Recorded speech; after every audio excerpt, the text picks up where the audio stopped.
నమస్కారం అండి. నా పేరు భారతి. నేను ప్రైవేట్ స్కూల్లో టీచర్గా వర్క్ చేస్తున్నాను.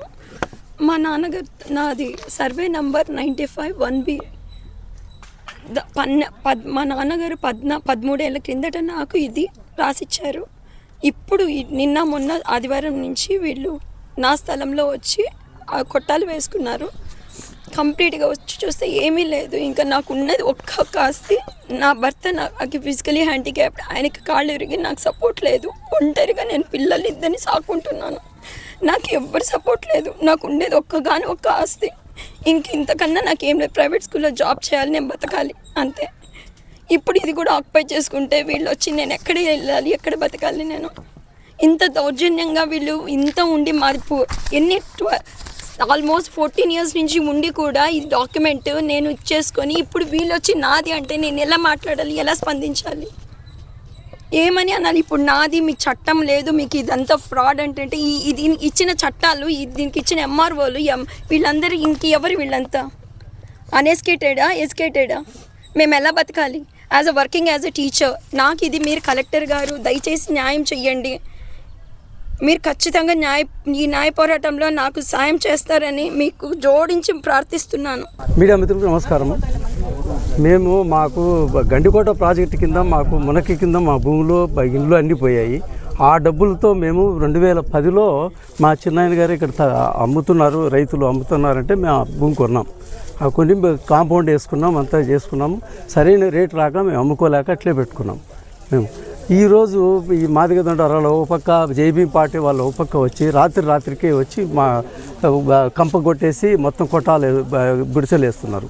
మాకు ఇది గవర్నమెంటు ఇక్కడే మాకే కాదు, మొత్తం చూస్తే మీకు అంతా కనపడుతుంది. ఎక్కడ చూసినా అంతా ఆక్యుపై చేసుకుంటున్నారు వాళ్ళు. మేము ఏం అనేదానికి లేదు, ఏం చేసేదానికి లేదు. మా ఆస్తులను మేము కాపాడుకోలేకపోతున్నాం. మా సొంత డబ్బులు పెట్టి కొన్నవి ఒరిజినల్ పట్టాలు, ఒరిజినల్ ల్యాండ్స్ ఇవి. కానీ ఎందుకు గవర్నమెంట్ కానీ పోలీసు వాళ్ళు కానీ సరైన సహకారం అందించి మా భూములు మా సైట్లు మాకు ఇప్పించవలసిందిగా మీ తరఫున, మీడియా మిత్రుల తరఫున గవర్నమెంట్ వారికి, పోలీస్ డిపార్ట్మెంట్కి, రెవెన్యూ డిపార్ట్మెంట్ వారికి కోరుతున్నాను. నా పేరు కసిరెడ్డి శ్రీనివాసరెడ్డి.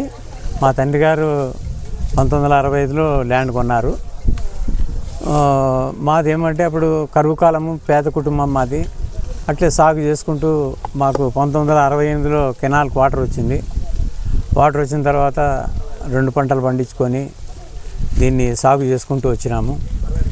మరి అదేవిధంగా సాగు చేసుకుంటూ 85 వరకు కూడా సాగు చేశాము. ఆ తర్వాత 10 ఏళ్ళ పాటు గడ్డి పెట్టుకున్నాము.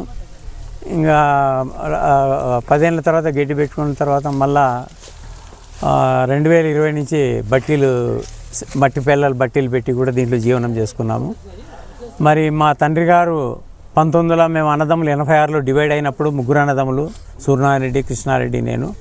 మా ఉన్న ఆస్తిని మా తండ్రి గారు ఒక్కొక్కరికి దగ్గర 67 సెంట్లు మాకు బాగా పరిష్కారాలు చేశారు.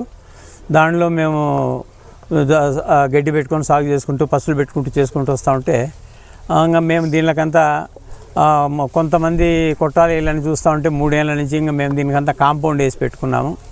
మరి దీనికి మెయిన్ వచ్చేసి మాదిగ దండోరా వాళ్ళు ఒక పక్కన, ఈ పక్కన ఏదో జై భీమ్ అనే సంస్థ ఒక పక్కనట. మా బంధువులు ఇది 66.5 సెంటు అంతా కూడా దాంట్లో కొట్టాలు వేశారు. మరి వీళ్ళు నైట్లో వచ్చేసి మాకు భయభ్రాంతులు చేస్తూ కొట్టాలు వేసుకుంటూ మాకు ఒకసారి అయితే భయం అవుతుంది, వీళ్ళు వచ్చి మమ్మల్ని ఏం చేస్తారు అనేది కూడా మాకు భయం అవుతుంది. మరి అదేవిధంగా మమ్మల్ని అదే పనిగా రెచ్చగొడుతున్నారంటే మేము ఏం మాట్లాడితే దాన్ని వీడియో తీసి మళ్ళీ సమాజానికి చూపించాలని చెప్పేసి ఎంత రెచ్చగొట్టినా కూడా, వాళ్ళు ఏం మాట్లాడినా కూడా నోరు మూసుకొని ఉన్నాము. కాబట్టి దయచేసి వీళ్ళ చెర నుంచి మమ్మల్ని తప్పించాలని చెప్పేసి మీడియా వారికి, ప్రభుత్వం వారికి కోరుతున్నాం. ఎందుకంటే మా తల్లిదండ్రులు ఇచ్చిన ఆశని మేము ఈరోజు కాపాడుకోవడానికి కూడా లేకుండా పోతుంది. వాళ్ళు నోటికి ఎంత వస్తే అంత మాట్లాడి మమ్మల్ని ఎలా రెచ్చగొట్టాలనే ప్రయత్నం చేస్తున్నారు. వాళ్ళు ఏం మాట్లాడినా కూడా మేము నోరు మూసుకొని ఉన్నాము.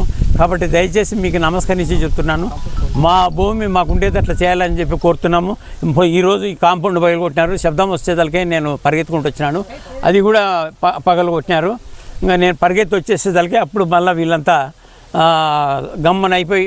ఒరిజినల్ పట్ట ఉంది? ఒరిజినల్ పట్ట ఉంది. ఒరిజినల్ పట్ట ఉంది, అంతా ఒరిజినల్ పట్టనే. ఆన్లైన్లో కూడా ఉందా? ఆన్లైన్లో ఉంది, ఇది మన అడంగల్లో ఉంది. అదే ఇప్పుడు ఏమన్నా మాట్లాడితే మీరు రౌడీలు తోలుకొచ్చుకున్నారు అది అంటారు. మాకు అవసరం లేదు, మేము రౌడీలు కాదు, మాకు అవసరము లేదు. వాళ్ళు ఎంత ఆ దండోరా వాళ్ళు ఎంత అయితే అంత మనుషులను రెచ్చగొట్టడము, ఇష్టం వచ్చినట్లు మాట్లాడము, వాళ్ళతో మాట్లాడించడము, వాళ్ళకి ట్రైనింగ్ కూడా ఇస్తున్నారు. ఈడే నా ఎదురుగానే మీరు ఇట్లా మాట్లాడండి, వాళ్ళు మీరు ఏం మాట్లాడినా కూడా వాళ్ళు మీ మీద ఏదైనా మాట్లాడితే వెంటనే కేసు పెట్టచ్చు అనే ఉద్దేశంతో మమ్మల్ని చాలా హీనంగా చూస్తున్నారు. ఇది మాకు న్యాయం చేయాలని చెప్పేసి మీడియా మిత్రులకు ప్రభుత్వాన్ని కోరుతున్నాం.